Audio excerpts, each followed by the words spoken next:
terrifying thing about Anna Merrick's death isn't that she killed herself on a Philadelphia subway. It's that within minutes of her death, multiple people were already hunting for something Reacher didn't even know existed.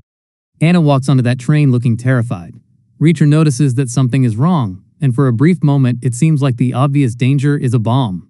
But that's not what she has. She has a revolver, and after Reacher tries to stop her, Anna turns the weapon on herself. At first glance, it looks like a tragic random encounter. Another disturbed passenger. Another bad moment that Reacher happened to witness. But Reacher doesn't spend its opening minutes setting up random events. Every strange detail is there for a reason. The way Anna behaves, the way Reacher reacts to her, the people who appear almost immediately afterward, and most importantly, the mysterious flash drive that everyone seems desperate to find, all point toward the same possibility. Give me the drive. Anna's death wasn't the beginning of the mystery. It was the moment Reacher accidentally stepped directly into the middle of one that was already happening. And once you look at episode 1 from that perspective, the subway scene becomes much more disturbing. The episode wastes almost no time getting Reacher into trouble. He's in Philadelphia. He's doing what Reacher always does, moving through a city without any real intention of staying, and then he notices Anna. She's sweating. She's dressed strangely for the circumstances. She's nervous. Her hands are buried inside a bag. To anyone else, those details might not mean much, but Reacher has spent his entire life reading people and recognizing danger before it becomes obvious.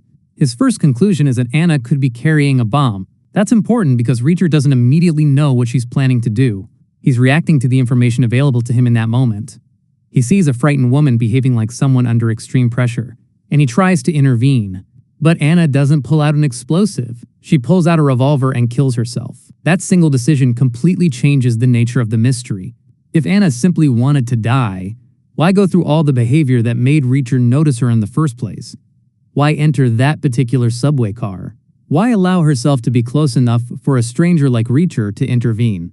And why does everything surrounding her death suddenly become so important to people who clearly know more than Reacher does? That's where the episode gives us its first major clue. Reacher is not the person who understands the significance of Anna's death. He's the person who witnesses it. And there's a huge difference between those two things. The police want to know what happened, but almost immediately, other men appear who aren't behaving like ordinary investigators. They want to know whether Anna gave Reacher something. They don't seem particularly interested in comforting him, understanding Anna's mental state, or even treating the death as a normal investigation. Their attention is focused on one object, a flash drive. Reacher doesn't have it. He didn't even know there was supposed to be a flash drive. Yet these people are already operating under the assumption that Anna may have passed it to him. Think about how strange that is. Reacher has been involved in the situation for only minutes, but somebody somewhere already believes his brief encounter with Anna could have changed the location of something important. That means Anna's actions before her death were being watched, anticipated, or at the very least connected to a larger operation. And suddenly, the woman Reacher thought was simply suicidal starts looking like someone who was carrying information that somebody desperately wanted back. This is also why Reacher's interaction with the men becomes more important than it initially appears. He doesn't have the flash drive, so they have no reason to believe him. Instead of simply walking away, Reacher does what Reacher does best. He starts pulling on the loose threads. He learns enough to realize that Anna's death isn't isolated, and rather than accepting the official version of events, he begins investigating her life. That takes him to her brother Jacob, a Philadelphia police officer who immediately provides another piece of the puzzle. Jacob doesn't believe Anna killed herself because she wanted to die. He knows his sister, he knows her behavior, and he knows there was no obvious reason for her to suddenly end her life. That's not proof that Anna was murdered or forced into anything, but it creates a contradiction that the episode deliberately wants us to notice. Reacher has one interpretation of what happened. The police have another. Jacob has another. And somewhere outside all three of them, people are already looking for the flash drive.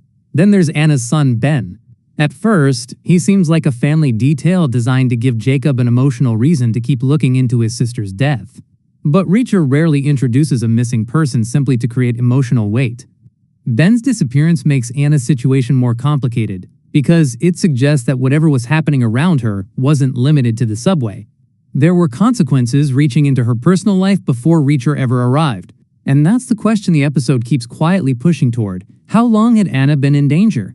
Was the subway the place where everything went wrong? Or was it simply the final stage of something that had already been building for days, weeks, or even longer? The answer becomes even more interesting when we look at Anna's professional life. She is described as someone working in Army HR, which doesn't exactly sound like the kind of position that would put her at the center of an international conspiracy.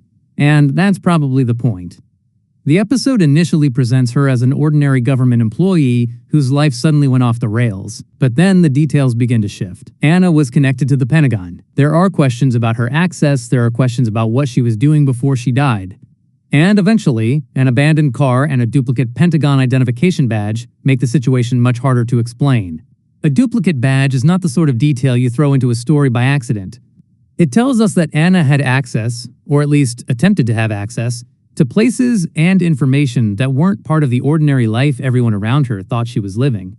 And now, the flash drive becomes much more important. Because the obvious question is, what's actually on it? But that's almost the wrong question at this point. The more interesting question is, who is afraid of what's on it?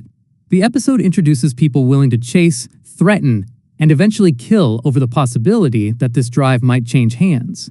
That tells us the contents matter, but the behavior of the people searching for it tells us even more.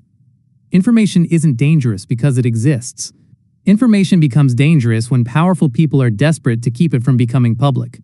And that's exactly what makes Anna's story different from a simple political scandal. This is also where the episode begins, quietly connecting the subway incident to Congressman John Sampson. On the surface, Sampson looks like another piece of the political machinery surrounding the story. He's a powerful congressman with presidential ambitions. And the allegations surrounding him initially seem straightforward enough. Anna supposedly discovered information connecting him to her past, and suddenly there's a missing flash drive that could potentially expose him. If that's all this story were about, Reacher would be giving us a fairly familiar political thriller. Powerful politician, secret relationship, government documents, missing evidence, dangerous people trying to bury the truth. We've seen that story before. But the episode keeps adding details that don't fit. The people chasing Reacher aren't behaving like people trying to suppress an embarrassing paternity scandal. The level of interest is too high. The response is too aggressive. And Anna's behavior doesn't fit neatly into that explanation either. If the flash drive only contained information capable of embarrassing a politician, why would Anna be so terrified? Why would she risk carrying it? Why would people connected to government intelligence become involved? And why would Reacher, a complete outsider, suddenly become important simply because he happened to stand next to Anna on a train? That's the central mystery of episode 1. Reacher didn't go looking for this conspiracy. The conspiracy found Reacher, and that distinction matters, because Reacher's greatest advantage is usually that he's the one controlling the investigation. He walks into a town, sees something that doesn't make sense, and starts asking questions until somebody makes the mistake of underestimating him. But this time, the investigation starts before Reacher even understands there's an investigation. People are already moving pieces around the board. Anna is already frightened. The flash drive is already missing. Government agents are already searching for it. And Reacher is simply the unexpected variable nobody planned for. That could explain why Anna's encounter with him feels so strange. She doesn't have a conversation with Reacher that gives us a clear explanation. She doesn't hand him something directly. She doesn't announce a secret. Instead, she dies, leaving Reacher with almost nothing except questions. But that might actually be the most important clue of all. Anna's final act creates confusion. It doesn't solve anything. And confusion is exactly what you would expect if the real objective wasn't to reveal the truth, but to prevent the truth from being understood. There's another detail that makes this even darker. Reacher's first instinct is to save Anna. He doesn't know her. He doesn't know what she's involved in. He doesn't know about the flash drive. He simply sees someone in danger and acts. But by trying to save her, he becomes connected to her. The moment he touches the investigation, everyone who was looking for Anna's secrets now has another problem: Reacher. And that is probably the last person they wanted involved. Because Reacher is almost impossible to intimidate.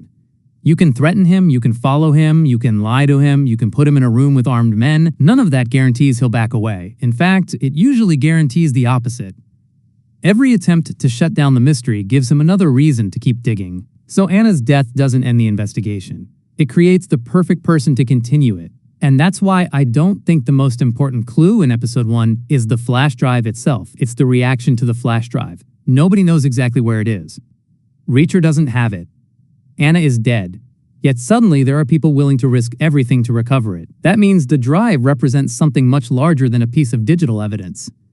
It represents the possibility that somebody's version of history can be destroyed. And when powerful people are willing to kill over information, the information itself is rarely the whole story.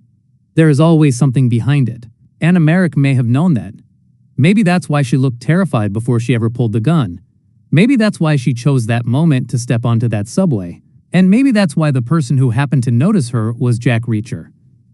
Because the biggest twist in episode the first of may not be that Reacher stumbled into a conspiracy.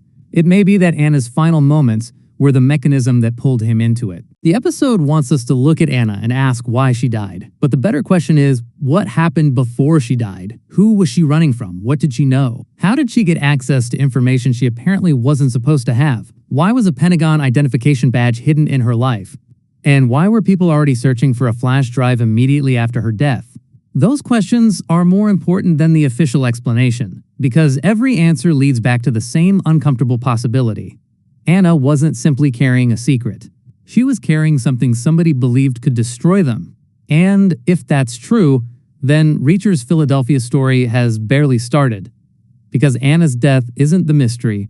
Anna's death is the clue. And the moment Reacher realizes that, the people responsible for whatever happened to her are going to discover the worst possible consequence of killing Anna Merrick. They accidentally put Jack Reacher on their trail.